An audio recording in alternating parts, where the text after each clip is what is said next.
We just wrapped a fascinating podcast on the topic of miracles. What are they, and why do they seem to happen so frequently on mission trips?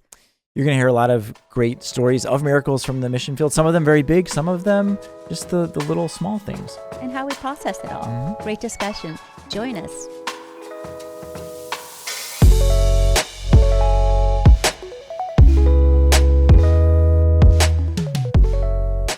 Hello, everyone, and welcome to Inside Missions. My name is Julie Lee, and I'm the Vice President of Marketing here at Maranatha Volunteers International.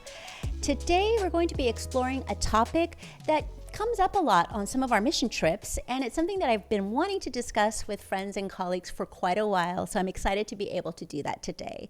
And the topic is miracles, the who, what, when, why, and how of them all. Here to discuss with me is Dustin Kalm, Maranatha's Director of Digital Marketing. Hello. Kenneth Weiss, Chief Operating Officer. It's cool to be here again. Thank you.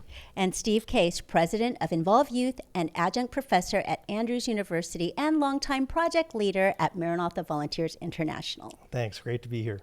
Well, thank you all for being here. Now, before I jump into the discussion, I wanted to give a little bit more background on Steve because Kenneth and Dustin have been on the podcast many times and will continue to be on it many times. Steve, you've been on it before, but just for those who may have not heard that podcast, although I highly recommend you listen to it. Steve, your history with Maranatha goes way back. Can you tell us just in a nutshell how you got involved? Sure. This would be back in the 1980s. I was at Andrews University, and my wife at the time started working for Maranatha, so I had no choice but to go on Maranatha projects. And I got involved at that point and have been involved ever since, sometimes doing multiple trips every year. So a story of coercion, it sounds like. Teasing. Yeah, there's a whole other story there that's not worth going into right now. But yeah, so I've been involved, and it's been a wonderful experience for me. Hey, yeah. I don't know how many people know this. I'll add it to Steve. Steve was integrally involved in helping put together and writing our Maranatha's current mission statement. Oh, really? Yeah. He also helped you write the Maranatha Guide to Adventure, which was used in the early days of Maranatha, which I still think is really fantastic. And also, Maranatha Metaphors, too. Oh, Maranatha Metaphors. He's written all sorts of stuff for Maranatha. He's also helped really fully develop Ultimate Workout, one of our most popular projects. And if you haven't been on, you should send your teenager there. Also, he created the family projects, which are also very popular. And I know your family projects fill up pretty fast. And you're leading 2 this year, correct? Correct. Yeah. So 1 to Peru in the summer, and 1 to in June, and 1 to Zambia in July. That's correct. Awesome. Yeah, it's nice to have Steve here. He has a lot of experience. He's mentored a lot of our leaders. So yes. We used to have him train leaders specifically. So it's great. So we're grateful he's to the you. right person to be here to cover these yes. topics. So, well, let's go ahead and start. And I actually have a bit of a preamble before I get to the first question. The reason why this podcast came about, as I was discussing with Dustin when I came back from a recent mission trip to India. While I was there, I was in West Bengal, and I was visiting a handful of churches that we're going to be building new temples for. And I was asking them how they came to be as a church. And these are not Christian villages. I mean, yeah, they're not Christians. As you know, in India, there's a different dominant religion, and there's a lot of skepticism towards Christianity. But the stories that I was discovering as I interviewed people were all very interestingly similar in that a lot of times people became more open to Christianity and to our Christian God when they were ill. Several referenced some kind of possession by a demon, being very sick and not being able to be healed. And they went to their gods or their faith, and they couldn't find healing. And out of desperation, they heard about Christianity, found a Christian, and they happened to be Adventist, and had the Adventists come and pray for them, and they found healing. And that was enough to convince them that they wanted to belong to this faith belief, and they started churches that way. And that's kind of what was happening. And as I was interviewing people, and I have to admit that as a woman who's grown up in America, always having access to American healthcare, these kind of stories are something that I always have to take a little bit of time to process. And I thought I'd process with you.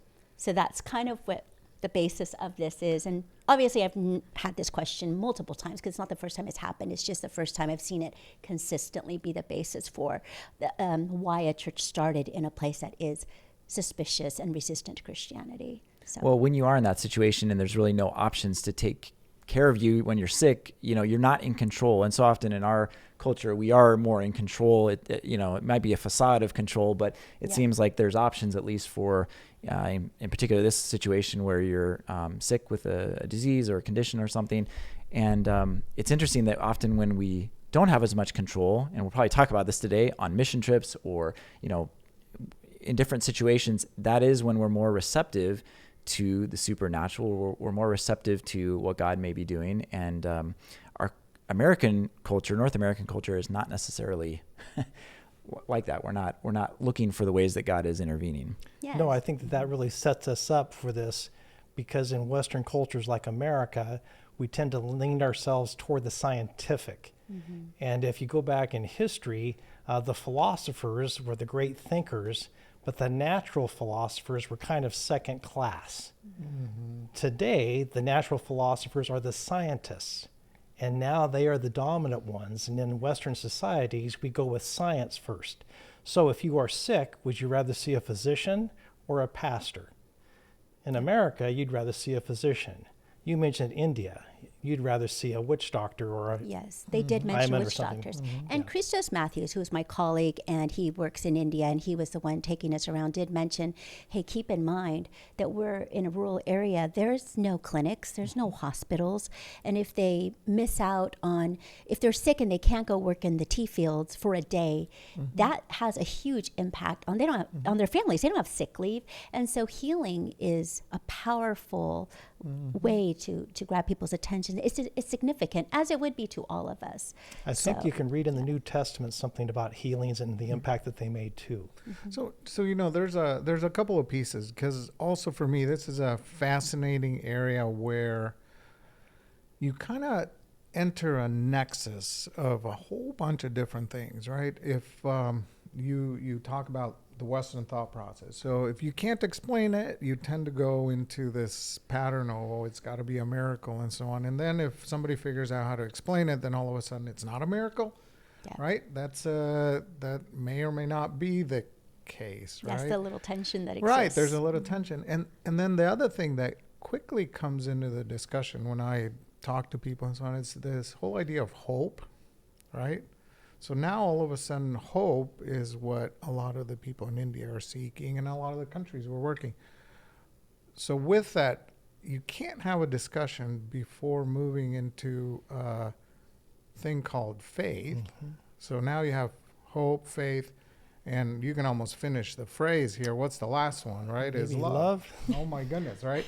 And how does that play in? I think it plays a huge role in this whole concept of God acting and miracles, and when does it happen, or if it doesn't happen, and so on, because it is a God of love, right? That's the context that we have. And so your view about God is fundamental. If you don't believe in God and it's a deterministic world, the miracles, there's another explanation for it. You mentioned the importance of hope and faith. Sometimes when we read 1 Corinthians 13, that last verse is, and now faith, they're by faith, hope, and love, and the greatest of these is love, and we think that faith and hope aren't important. They are so important that they make the top three. And you can't pull them apart. They're inextricably entwined, really. So, my wife preached a sermon that misquoted scripture and said the greatest of these is hope. And her whole sermon was the importance of hope and what a difference that makes. Mm-hmm. And as you said, it's tied to faith. Mm-hmm. If you have hope, then you're trusting something's going to happen. Mm-hmm. So let's go to the very beginning, to quote one of our favorite Adventist musicals. Let's go back to the very beginning. Sorry, that's a Sound of Music reference. That was random, I know. I thought that's what you were referencing. I'm like, okay, Julie. Okay. How would you define miracle? I think it's divine intervention. I think it's God or spiritual forces intervening in what normally would just intervening in human or physical matter in ways that interject something that it would not have turned out that way if there wasn't any sort of divine intervention. I would generalize it and say it goes beyond the natural to the supernatural. And that could be positive or negative supernatural because there are different powers. I believe the devil can do miracles too. God can do miracles if there's a showdown and God wins, but it takes it beyond the natural to the supernatural. And sometimes it's very dramatic and sometimes it's very gradual. So you talk about healing. If you're healed instantly, that's a miracle. But if you're healed over time, that's a miracle too. Sure, sure. Yeah. Yeah, you know, for me, it is that it's an event or it's a process. This gets to, it doesn't have to be instantaneous, that God intervenes and tries to get our attention. Sometimes it impacts us directly. Sometimes you observe it somewhere else.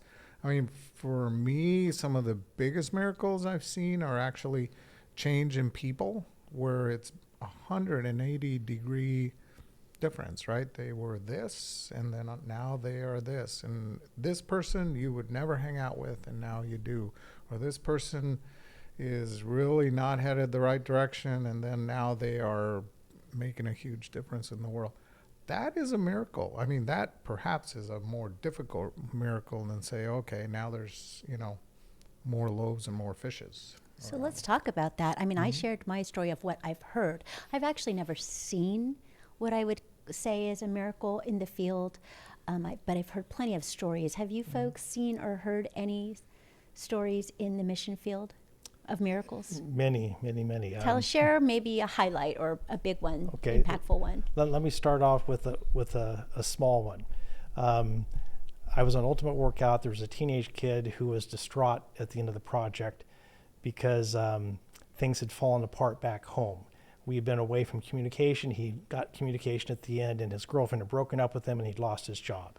He was 18 years old, trying to make it on his own. His life was difficult. And he said, you talk about this God, there is no God. Nothing happens good for me. I don't have an answer for him. So I turned to prayer in desperation, and I can't remember the words I used, but it was basically, help God. You know the situation. We don't know what to do. We're in another country. He's going back home. He's on his own. What's he going to do? And I said, why don't we try calling again? I don't know where this came from. And so we called, and it turns out that he had his job back, and his girlfriend was coming back to him. And I turned to him, I said, so what were you saying about there is no God? Mm-hmm. And he said, well, what do you mean? I said, well, the very things you talked about and gave as evidence there was no God have been reversed, so what do you do with the God thing now? And he didn't see it on his own. And you say, how could you not see that? How could you not see that? I'll throw in one other one. This is, again, Ultimate Workout. Not that it doesn't happen on family projects or other ones, but I was doing a site visit in El Salvador, and here we were at this remote place where the people had been praying for 20 years for a church. Mm-hmm.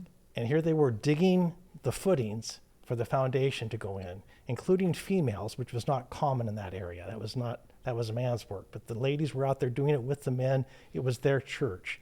And I showed them a picture of what a Maranatha church looks like when it's done, and they just fell apart weeping. It had been 20 years that they've been praying for this, and this was actually going to happen. And then it hit me. The people who were going to be the answer to their prayer had not been born when they started praying. And that was their answer to prayer. Yeah. Yeah, and that would be very consistent with being a miracle, you know. I think we've all seen it. I was talking to Don Noble, our Maranatha president, earlier. In the very early days, there was a little subtitle in a lot of Maranatha's newsletters, and it said, "Every project is a miracle." Well, it is. I mean, I get to sit in a position where you see the hundreds and thousands, and sometimes I talk about it at staff meeting, of little decisions that have to come together because they're all somehow tied to making a project succeed. there is no way you can orchestrate that. Like, we do not orchestrate a volunteer choosing to go on a project, right? They made their own decisions. Many times those projects wouldn't happen with that volunteer. So it's really kind of cool to see God acting in such a cool way through people's free will choice, right? If I get exposed to a miracle that is so overwhelming, I mean, let's face it, let's be honest, as humans, if you get this experience where God is on top of Mount Sinai and there's thunder and lightning and you're scared to death, how long is it going to be before you're like, you know what? I didn't really have a choice in that. You kind of forget that there was God acting there. And so that's a little bit what you were pointing out, right? You saw it, but the young man didn't see it. So you asked for an example. There's one that happened in our family, and I'm just now remembering it because Steve is talking about El Salvador. There are these portable speakers, right, that we use at projects. See, Steve's laughing a little bit because he saw it happen too. We thought, oh, this is really cool. We bought it. We had it shipped to the office. It's a new technology.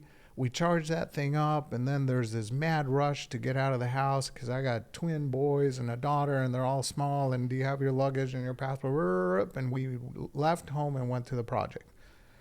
We go, and the speaker is supposed to go with Vacation Bible School, that team. They're supposed to sing and do announcements, and then we use it for worship, and great. Where's the charger? You bring the charger? It's in America.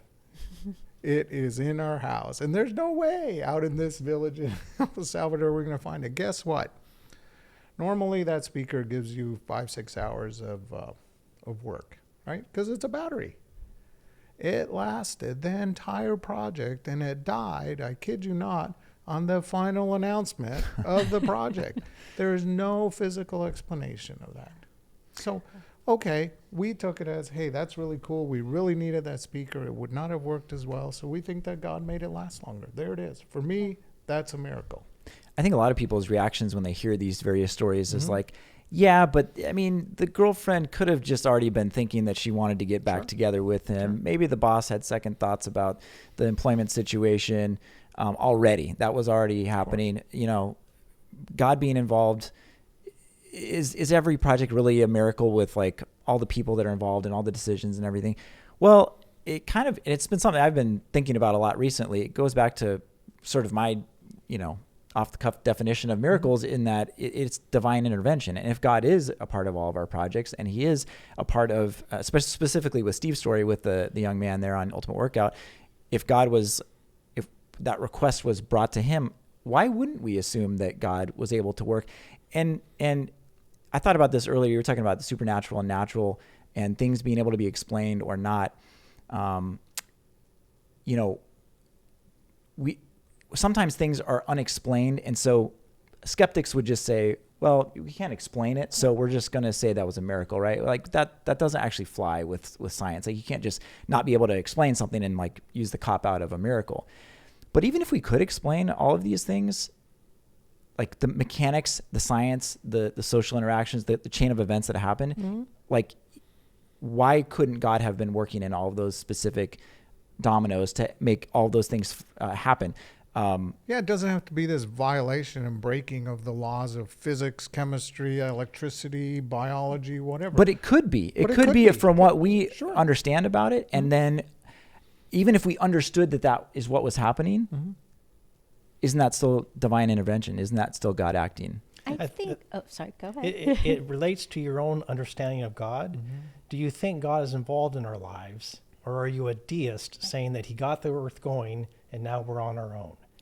If he is involved, then you would expect intervention. You would expect activities. If you don't think he's involved, then you wouldn't expect it. And miracles are rather slippery because if they come from the supernatural, then we don't dictate them. And we want to control them.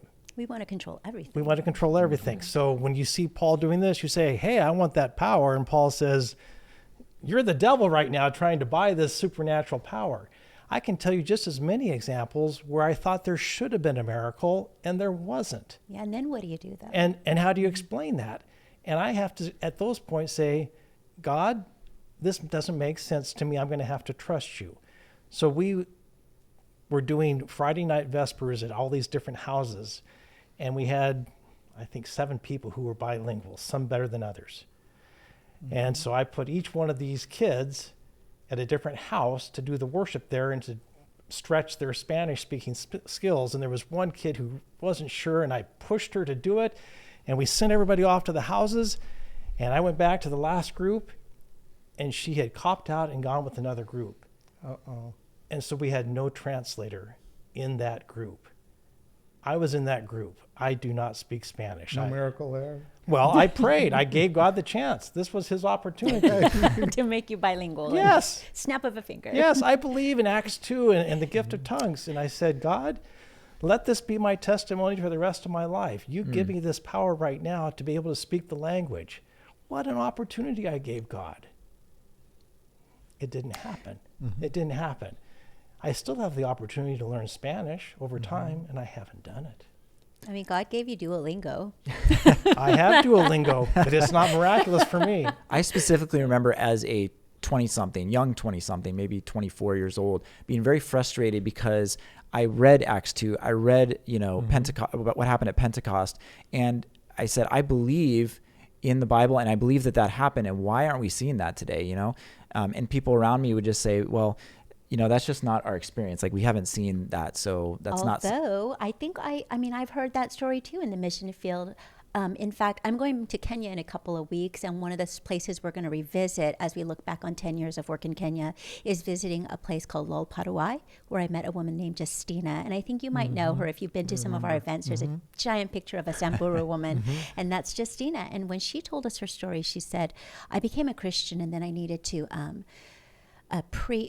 translate for this pastor, but I didn't speak this language that I needed to speak, but somehow God gave me the words. And I remember hearing it going, interesting, but I never forgot it because it's exactly what you prayed for, Steve, and didn't get. And I don't know what she really means by that. Was it a progression or something? But she truly believes God gave her that ability to be able to speak this language and share the gospel with other people. And related, Well, I was just going to say, it goes back to what you're talking about deism. In the United States in general, we like to think that we're not deists, but in general, like we kind of separate those things. We have like the theoretical belief in the supernatural, but especially as Adventists, like we get very uncomfortable when there is any sort of supernatural talk of something that happened. I mean, but there are denominations, there are churches where there are regular healings around the church. Maybe some of those are a scam, but it seems like there are also some legitimate healings that happen. So what do we do with those, right? Yeah, actually, that's a perfect segue into Steve. You wrote a paper, or you've done some research on the topic of miracles, and in that paper, the 3 of us here, or 4 of us, because you wrote it, we've all read that paper in its current form, and you do talk about this idea of miracles on mission trips, and you talk very specifically about Seventh-day Adventists, which is the faith tradition that we belong to, and how it differs depending on culture and nation. In North America, of course, we think a little bit differently than you might in other places. So do you want to talk about that difference of the cognitive versus the affective? Cognitive versus affective. Okay. Good terms. Cognitive has to do with our thinking. Affective has to do with our feeling. So I'm going to say for the camera, the cognitive is the right hand and the affective is the left hand. We tend to go with the right hand in Which is America, more intellect. which is the more intellect, cognitive. And in other parts of the world, they go more with the affective, the emotional, the feeling part. And if I can be somewhat stereotypical, males tend to be cognitive, females tend to be affective. That doesn't mean females don't think and males don't feel, but that their tendency is to go that direction. So if you come from America, where things are what you think more than what you feel, and you go to a culture where what you feel is more important than what you think, not that you don't think, but it's more important, that brings you into a whole new world, and you say, okay, I have to relate to this in a new way. That creates an openness because you're out of your regular comfort zone, and so you're more attentive and responsive, and we may also call this a liminal space, where it's like the force of gravity is gone and we are starting to float, and we can move more easily than we can usually because we're in this situation. And So- liminal space is a term that's used a lot for mission trips and such, but could you define that? It is kind of that transition space, right? Yes, On a path. It's a space where things are more flexible and movable. And I use the example of gravity. If you've been skydiving or if you've gone to one of those places where they have the air come up and you're just floating around, you go, whoa, I can move all kinds of ways now that I can't when I'm just stuck on the ground. So I was in Peru recently on a site visit during Halloween, and they call it the Day of the Dead. They believe this is a liminal space where they have, on this one day, they have more access to people who have died. So they expect to interact with those who have died. And we would say, well, you're setting yourself up for demonic deception. And the answer is yes, they are. Do they communicate with the dead? Well, they communicate with something. Mm-hmm. And they're open to it. But if you were to do that on Christmas, they're not as open to it. So going on a mission trip, people are voluntarily putting themselves in a liminal space. In fact, some of them are hoping that something will happen. If I come from America, miracles don't happen here, it doesn't seem like. I expect it to happen here, so now I'm open to it and I'm expecting it. And that miracle might happen to me as well. So people who are starving for miracles go, and you know what? You can't guarantee them. Mm-hmm. And I've had people go on the mission trip being very disappointed because the miracle didn't happen to them. And sometimes it happened to somebody else there. Pass me not, O gentle Savior. Why did you pass me by and do it for that person? Also, miracles, while they can be highly impactful, are often not lasting. Kenneth, you mentioned Mount Sinai. I mean, if you heard God thunder on Mount Sinai, there would be no question you would follow him the rest of your life. Or for a few days until you set up a golden calf. That's right. So the longevity of the miracle, for some people, lasts the rest of their life. For others, it's very temporary and transitory. But I'm going off of your question and went on down a few other rabbit holes, but I'll turn it back to you. Help me out. No, I was going to ask you, you had this very interesting paragraph in this paper that you are working on that talks about the Seventh-day Adventist fundamental beliefs and the addition of one concept of, growing in Christ. Mm-hmm. And that was added specifically to address this kind of tension between the two ways that we think around the world. And so if you could talk about that. Sure. Seventh-day Adventists came up with 27 fundamental beliefs enumerated in 1980. That changed in 2005, and one more was added. It's not listed as number 28. They put it in at number 11 because it fit in with some of those topics. But this doctrine of the Adventist Church came from Africa because it's not unusual for an Adventist pastor in a remote village to also be the witch doctor of that village. And as an American, you go, what? An Adventist pastor is also the witch doctor? Isn't that light and darkness? Isn't that God and Satan in the same person? But for the person in the remote village in Africa, they see it as being the supernatural. Whether that's from God or Satan, it's all supernatural. And so the pastor would be the witch doctor, or the witch doctor would be the pastor. And the Seventh-day Adventist Church says, no, that's not, we can't do it that way. Well, you use the word supernatural, and you also use Yes. the term spiritual magic in your paper, and the Yes. term magic, spiritual, supernatural, those are kind of trigger words and frightening for some people, right? They're frightening for Western people who want to go cognitive, but they're welcomed to affective people who want the supernatural. Whether it comes from God or Satan, whichever one, they want the supernatural. They want more than what is humanly possible. So this doctrine was created to say that Jesus Christ is Lord of Lords, King of Kings over all the other supernaturals, over all the gods. It sounds very much like the Old Testament, that Yahweh is supreme over the rain god and the agriculture god and this kind of fertility god. Very much like that. Well, that was important, but when you come to North America to get them to vote for this at the General Conference session where this has to be determined, North Americans are not going to say, we think that Jesus is supreme over all the other gods that are out there. What are you talking about? So they had to add something to the doctrine about prayer. Now, you believe in prayer, don't you? Of course. For some reason, we didn't have that as our doctrine, so we're going to put that down. Are you going to vote for it? Sure. Yeah, okay. So they got the Western votes by inserting prayer into this. And when you read the doctrinal statement, it sounds like it was put together by a committee, because it was. It was politically massaged so that all parts of the world would vote for it, and it was voted. And so they got the affective part, and they also got the cognitive part, but they didn't do a good job blending it. But we have that doctrine now to say that Jesus is supreme over all the other gods, all the supernatural. You know, there's a lot of cultures where we work and the Seventh-day Adventist works. You go to India, there's millions of gods. And so their perspective is very, very different. And then in Africa, you have the same thing, right? There's the traditional African religion. So you're right, Steve. And we have to function in a culture and a society and as an organization. You'll see it, right? Julie, you run, and in your department is Maranatha Mission Stories, for example.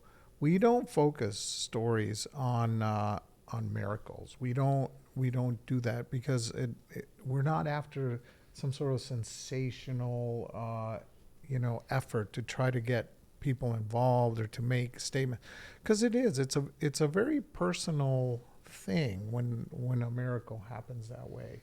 Would you do more miracle stories if you were broadcasting this primarily to India or primarily to Africa instead of North America? Question. I was going to ask you, Julie, about your experience with those folks in India. Were they, I mean, I don't know if you got to talk to anyone that had been healed, or, what was their reaction? Was it just a shock, or was it like, this happens and we're glad it happened to us? I mean, I think the stories that were told to me were stories that happened decades ago, because it was related to the founding of the church, how Christianity kicked open the door into this village that previously would have violently opposed it. So they weren't happening necessarily to the people I was speaking with, but I do think that it was interesting how not medical, because none of them are medical professionals, but health ministry outreach really seemed to have little explosions in those villages where they go and they showed us a lot of ways how they go and they pray with people who are not even part of the church. And obviously they believe in it, and it's something that's carried that congregation through decades, from being founded in the 60s or 70s till today. And they're still having people call them and say, will you come pray with me because I'm sick, because your God seems to know what they're doing. Earlier you mentioned it, Steve, and I completely agree. We have a tendency of wanting to orchestrate or set things up and manage miracles and manage situations and create an environment like a mission trip where a miracle can happen and so on. And we're really, it's not our realm.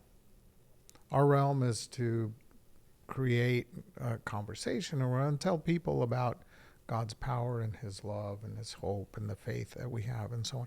Because I can point to many, many stories that we hear about from wells, for example, that we're drilling that are going to help a village. And the hope is that, and the faith of those villagers is very dependent on that water.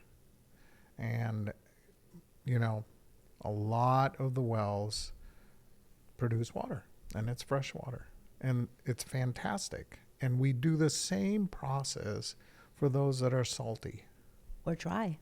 Or dry. So we're not controlling it. But guess what? I can point to a lot of villages where the villagers have prayed and prayed and prayed, and that water came out sweet. Where 100 meters away, it was salty. Was that a miracle? Absolutely. God did it. I am not for 1 second going to try to explain it, why it happened in one case and why it didn't happen on the other. But I'm willing to trust, I've lived long enough that through faith, you can trust God. There's a wisdom that he's got that we don't, right? Let me throw in one biblical example related to that. Jesus went through villages and healed everybody in the village.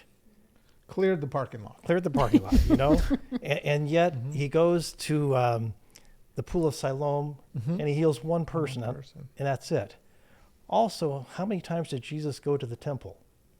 Multiple times. Yeah. And yet in Acts, we have a guy who has been begging his whole life because he's lame. Jesus never healed him. but Peter and John did after Jesus had returned to heaven. Yeah. Why didn't Jesus heal him before then? So this logic that we try to work out just doesn't work. So I think we still call upon God, and if he responds in a certain way, we go hallelujah. And if he doesn't, we say, I don't understand, but hallelujah. Buenos dias. Oh, wait. Did I get the gift of tongues now? One I of just the used other up my vocabulary. one of the other interesting Good job. biblical examples is Jesus going to his hometown in Nazareth and him not doing any miracles because there wasn't enough faith. There wasn't this receptivity. There wasn't maybe this, emphasis on, or maybe they just thought, hey, this is this kid, that we knew, so we're not expecting prejudiced anything against him, so it wasn't going to work. But that's an interesting story too. Of just the area, the people that were around him, they weren't receptive to it. So no miracles. Yeah. What do we do with that? So I do think that this all points, and the reason we like these stories is because all of us love to hear, and our brains, we're just wired this way. We love evidence. We love the idea of being able to tell the story. Look, this is really cool how God acted, right? The Bible's full of those stories.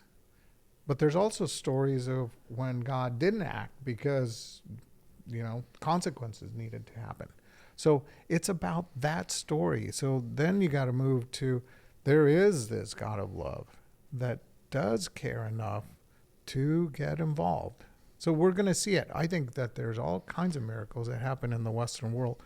For whatever reason, we are blinded and we don't see it, or we explain it away, or whatever. I think that if we were more open and receptive, and I'm circling right back to your paper, we kind of walk into mission trips saying, oh, wow, I wonder if it's going to happen. Yeah. And it does happen. I think it happens on every project. There's a while I was keeping a notebook of little miracle stories.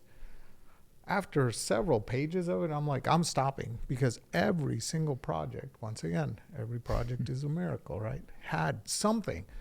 Oh, were they the exact same miracles? No, never. Completely unpredictable. I left the power supply at home and the speaker worked, but somebody else, their luggage didn't make it and then made it, or whatever. Could you say that, just to be the devil's advocate? I mean, how would you say those are miracles? Or, I don't know. I feel like the word miracle can be diluted, right? We can call everything a miracle. We get so many stories in my early days of Maranatha, people saying, and the rain stopped just enough for us. And I'm not. Or a storm, parted right around a work site. That's Yeah. But also, I was recently on a mission trip where that did not happen. So it kept raining and we had to stop for a whole day.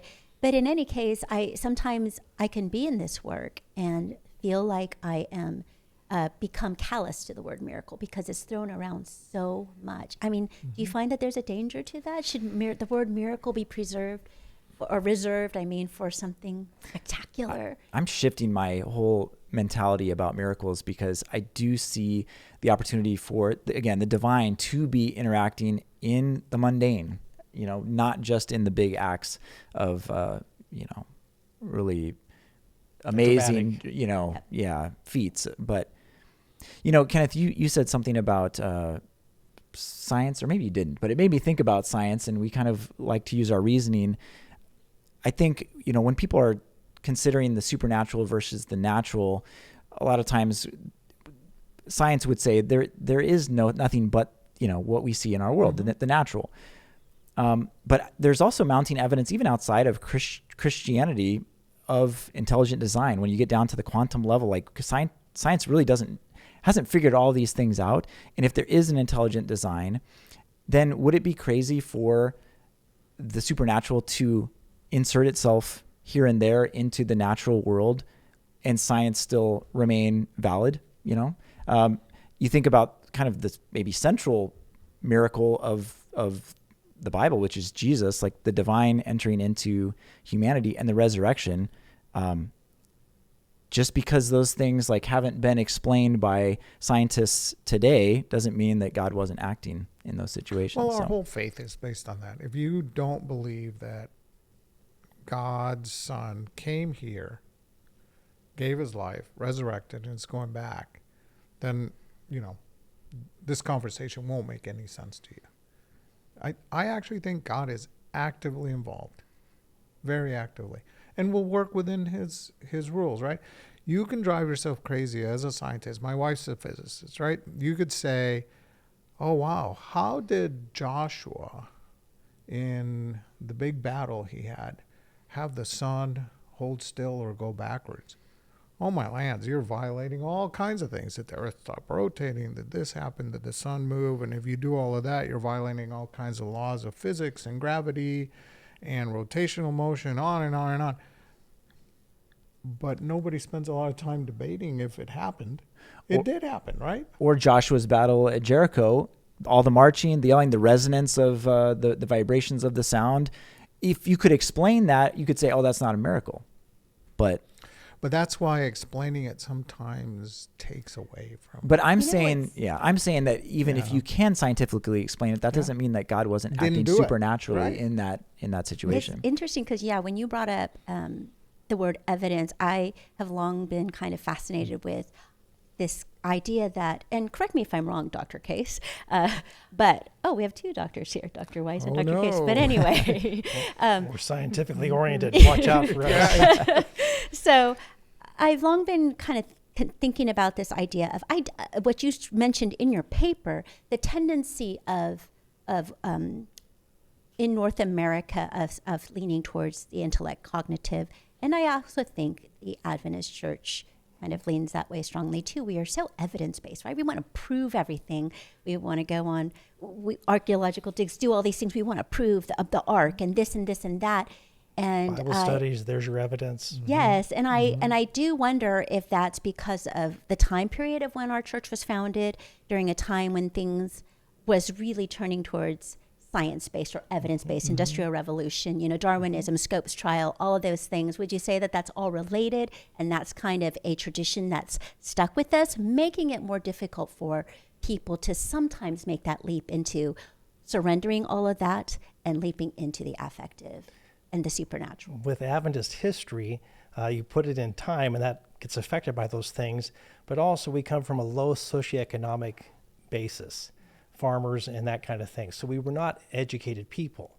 So growing up in a country that is affected by the Industrial Revolution and is becoming more scientific, we then received this vision of the importance of education and health. And so we started pushing those kinds of things, which really don't make sense. If Jesus is coming right away, you don't need an education. You don't need medical help. He's going to come and this thing is over. But for some reason, we pursued those areas. And now if you become an Adventist, there's a greater likelihood that your children are going to be college educated than if you're not an Adventist. And so might live longer. And go into a lot of sciences. And so we have gone into the science and the education. And so that has changed Adventism to be more and more scholastically, cognitively, brain-oriented. When I went to college, they had this thing called the God of the Gaps. Are you familiar with that? Mm-hmm. So what happens is you explain reality, but there are certain parts you can't explain. So that is God. That's the miracle. That's the part you cannot explain. But as science comes along and starts to explain more and more, that's less and less of God. Yes. And so he's the God of the gaps, and eventually there is no God because we have filled it all in. When I talk to young people now, so you fit into young people, they're not familiar. I'm not young. They're not familiar with the term God of the gaps. Mm-hmm. But that makes sense. I mean, when I got back from India, I had people over for lunch after church one day, and I told them that story about the healings in the villages. And most of my friends are working in higher education, and I also had 2 physicians there.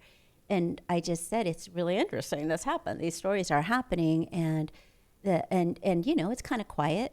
Mm-hmm. And then the physician said, I know, what do you, I mean, the first thing I think of is demonic possession, schizophrenia, or multiple personality disorder, bipolar, and so we have these explanations. And it wasn't that they were doubting my stories, but it is kind of where you go sometimes with all this knowledge that we have in this analysis and overthinking. And Kenneth and I were talking about this before this podcast, but in a way, how we react to these things is a litmus test of kind of where we are at in our Yeah, kind what's of, you your said, worldview? what's your worldview? What's your, how do you see God? How do you see the supernatural versus the natural? And it is a very interesting litmus test. And I to be fair, I think everybody is in a different place, right? And so that's why we're having this discussion. And here, in addition to that, I don't think that we can take somebody else 100% of the way to believing in God. No. In other words, you could put all the evidence and get somebody to do 98, 99%. They're going to have to take that little leap of faith. It doesn't matter how much evidence you have, you still have to do that. And I think for us, the way our world is and things changing and science increasing and so, you almost have to take that leap of faith daily. I mean, you have to make a choice. You know what? I have to believe in this God, this amazing God who loves me so much. That, and here's the other piece, and I tell my kids this all the time, God cannot act so much in your life because the next week you're going to say, he took away my freedom. Can you imagine that?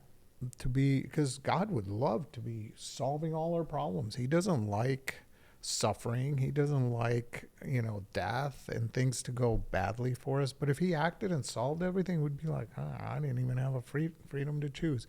For my kids, it shows up in this question. Oh, what am I going to be? What am I going to do? What should I do with my life? I wish God would open up the skies and tell me. Of course, that's what I'm like, there's no way. The moment he does that, it's just like your dad telling you what to do. You're like, Yes. nah, I'm not going to do that. Miracles play into that. If you get, you have to be involved. It's got to be an active, live relationship. Steve and the people you've interacted with, right? It seems like some people that are super connected to God seem to see more miracles. And others, God uses it to kind of jar them into seeing him. So maybe that's the model, right? I can talk to some people and they say, I cannot see God. And someone else is looking at the same thing and says, I cannot not see God. Mm-hmm. How you look at it. I want to follow up on this God of the gaps thing that I mentioned. Yes. I say young people don't hear that nowadays. And that's because science has changed. What has happened, I'm going to go to astronomy here. We are starting to see things that is blowing apart the God of the gaps thing.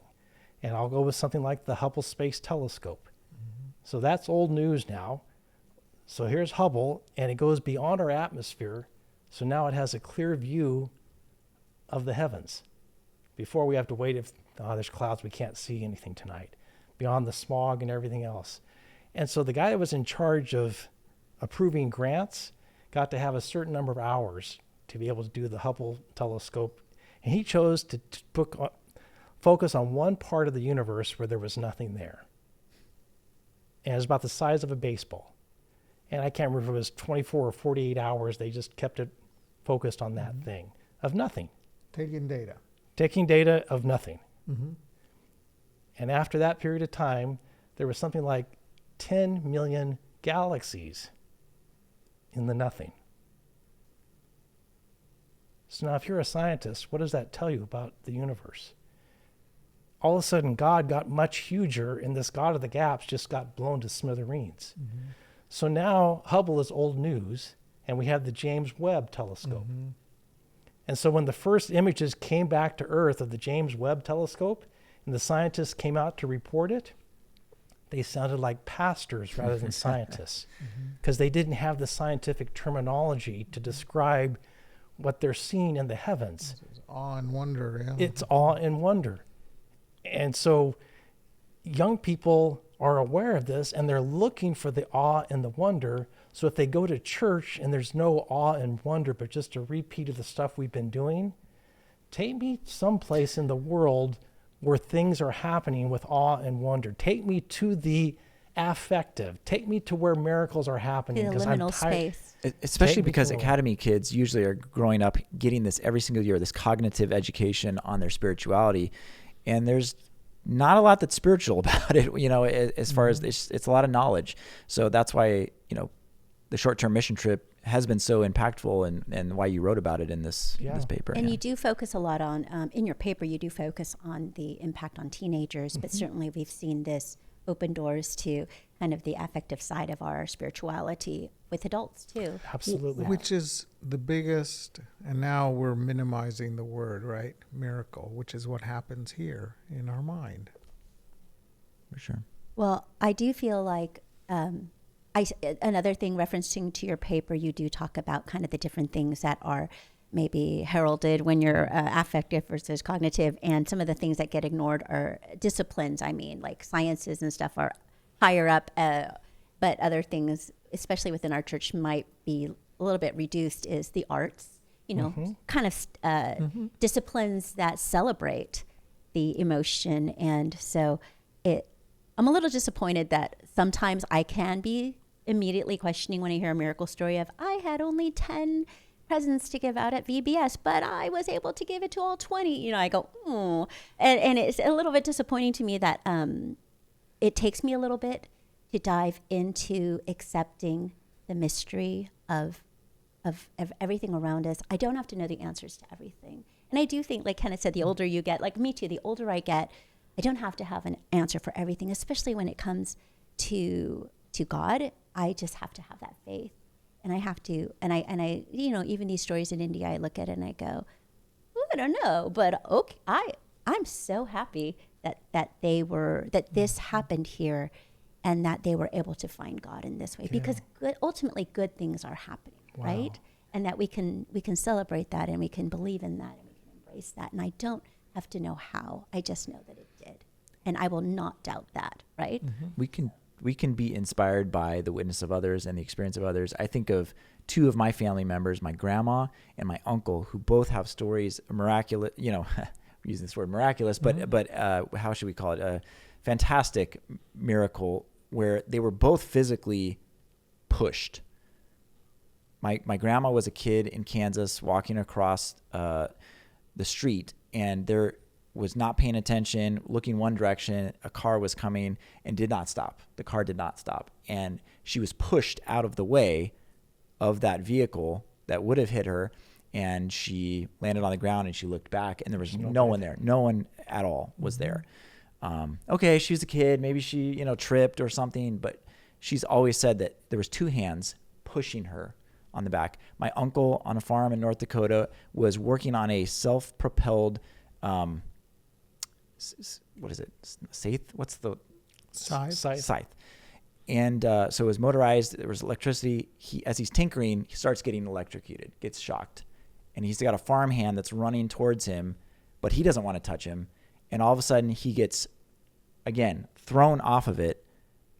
And it was just them two in the barn. And so I've never had anything crazy like that happen to me, but knowing them, trusting them, and hearing that story over the years the same way every time, just, I don't know, it encourages me. It makes me consider, even when I'm like, yeah, but could there have been something else? Well, that was their experience, and they know that something happened. And for me, I can know that happened to them as well, and know that God was acting on their behalf. You can know.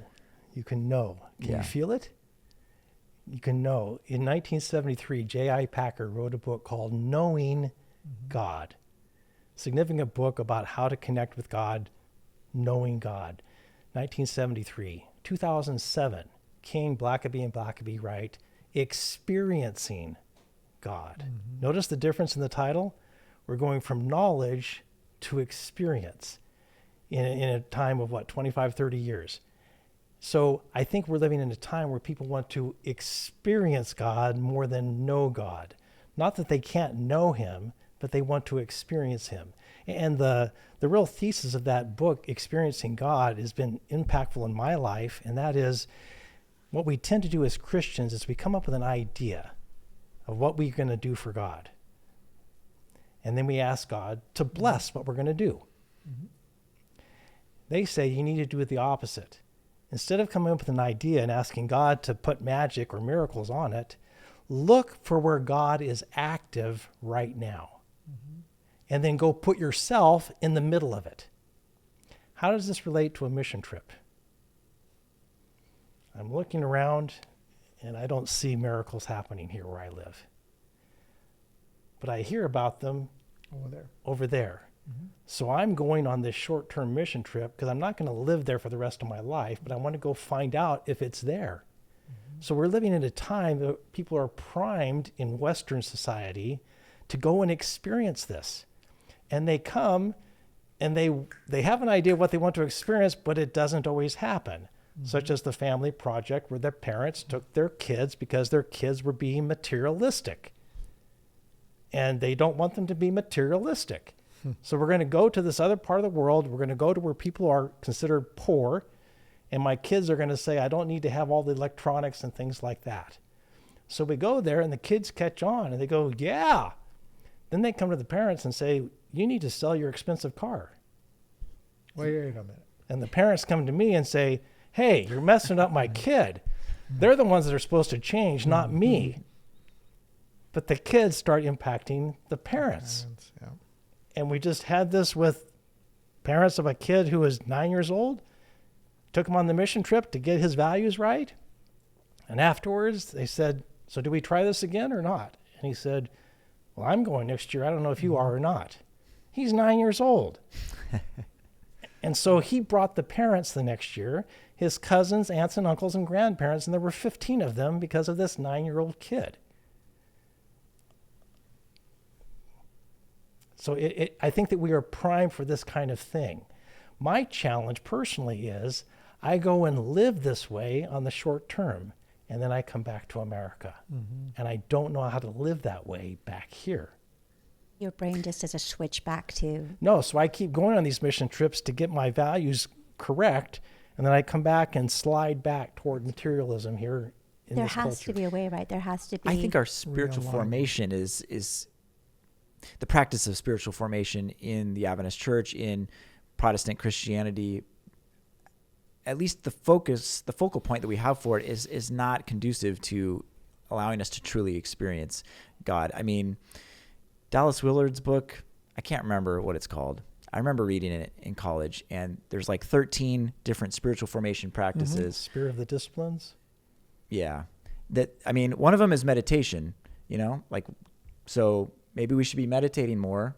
Also a trigger word for some yeah, people. I know.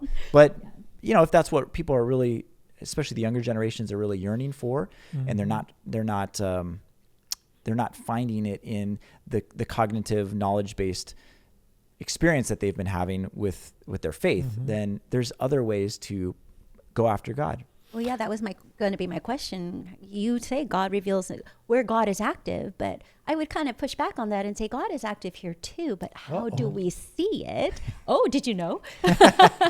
Teasing. But yeah, and does God reveal himself differently, or we're just different, right? That's the question. And then what are we losing out on that we can't have that same missionary mindset when we come back, where we're more open to the supernatural workings? I attend a church here in the Sacramento area. I went there the very first Sabbath that it was open. I was a little kid. Since that time, it's been through 2 remodels. Your mom was instrumental in one of those remodels, okay? Destin's mom. Yep. The reason we had to build a new church was the old one wasn't big enough. But that was more than 50 years ago, and we remodel churches now instead of building new ones. Why don't we need a bigger church? Why don't we need more churches here in America? Because we're not growing. If anything, we're shrinking. But what happens with Maranatha is the churches are growing. And so it seems like God is active in that way by having the increase in numbers, which are easy to count. Sure. Easier to count than what's happening in my life in terms of transformation. So I want to go where that's happening. If I was part of AFM, Adventist Frontier Missions, I would go to a part of the world where there's not a single Adventist, and we'd try to start an Adventist church. With Maranatha, that's not happening. You go where God is already doing stuff, and they need a building. They need a building. So we're not taking the gospel to them. We are going where God is already active, and we're joining God. It's very much this experiencing God thing. And so people are willing to do that. And again, Adventist Frontier Missions, I'm not saying anything against this. I'm in favor of it. But they're talking about a long term. Here I am with my full-time job, or I'm a full-time student. I can't go for the next 5 years to wherever. But I can go for 2 weeks. So Maranatha is set up to reach this kind of person who is wanting this kind of experience. And when people come back, sometimes they revert right back to what they were before. And for other people, they are changed forever. And so I mentioned my own problem of reverting back. And so it's a challenge for me to say, God, this is in your hands. Mm-hmm. God, this is in your hands. How often does that need to happen?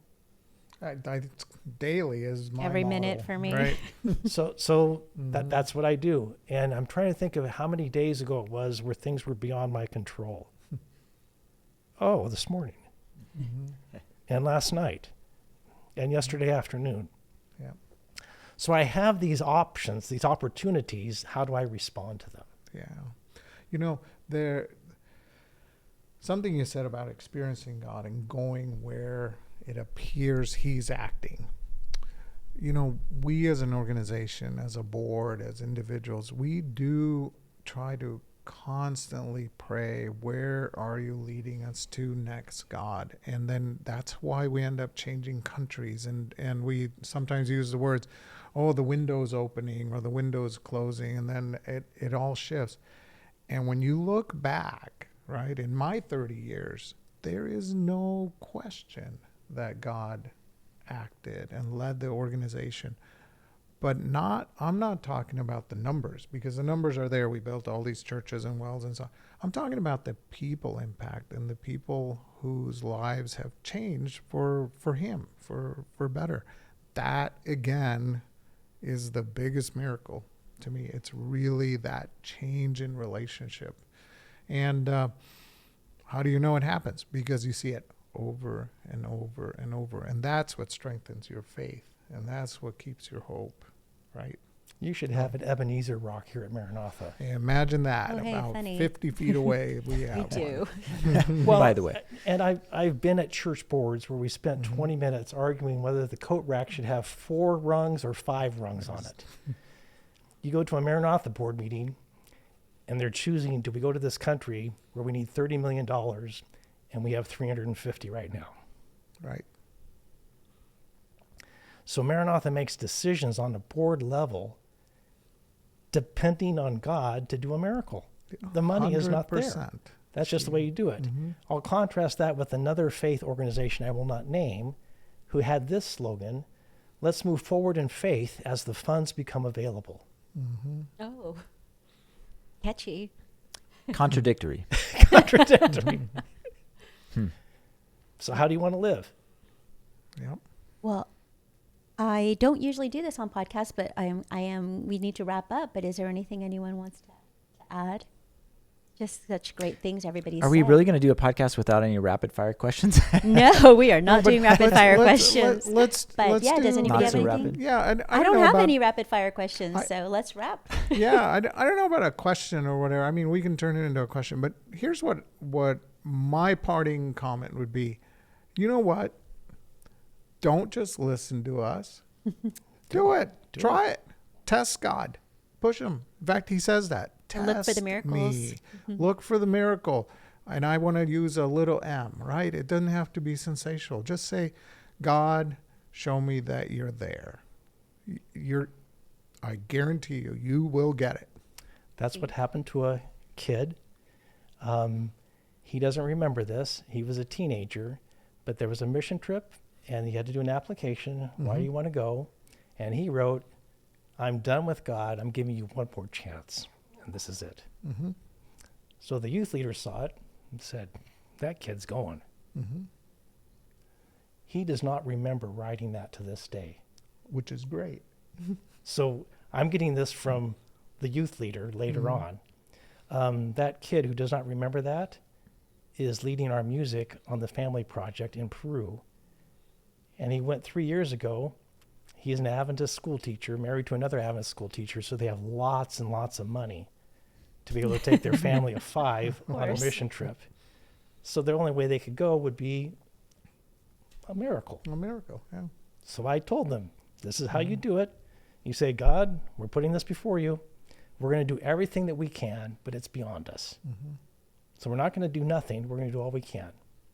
If we go, it's a miracle. If we don't go, it's because you don't want us to go. And we're going to trust you for that. Mm-hmm. So he contacted me before the trip, and he said, I got the problem. You know what the problem is? Yep. What is it? Yeah. How am I going to pay for it? I'm coming. No, No. I have too much money. Too much money. What am I supposed to do with all the extra? Okay, but I can tell you of other people who didn't get the money. Mm-hmm. So again, we cannot manipulate God and program him. He's not that. If we can fully understand God, then he's no bigger than our brain, and we will not worship someone who's no bigger than us. So we can understand him, but he is also beyond our understanding. He's the numinous, if we can use Rudolf Otto's words.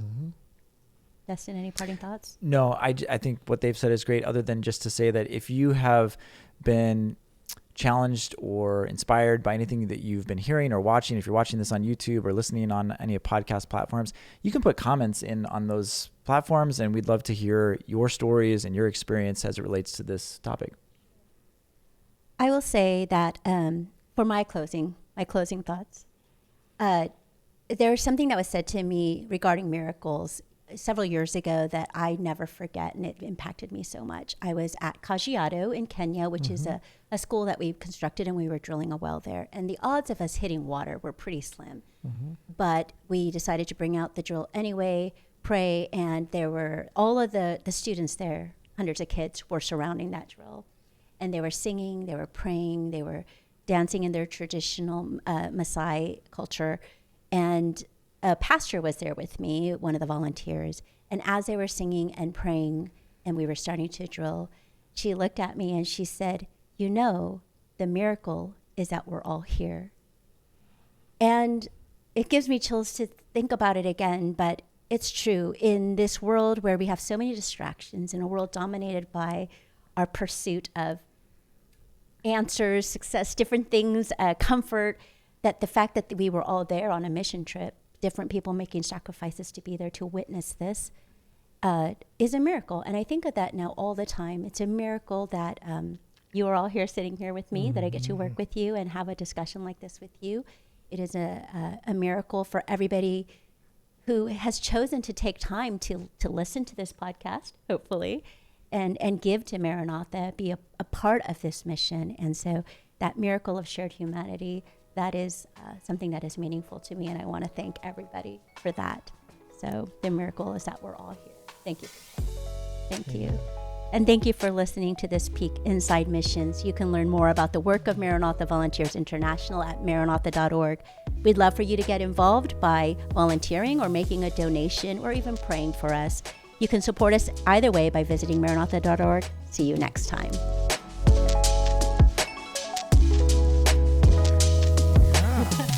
Thank you. Thank you for fulfilling my wish of having a discussion on this important topic. I feel really blessed. I hope you do too. I thought it was great. Thank you. Yeah.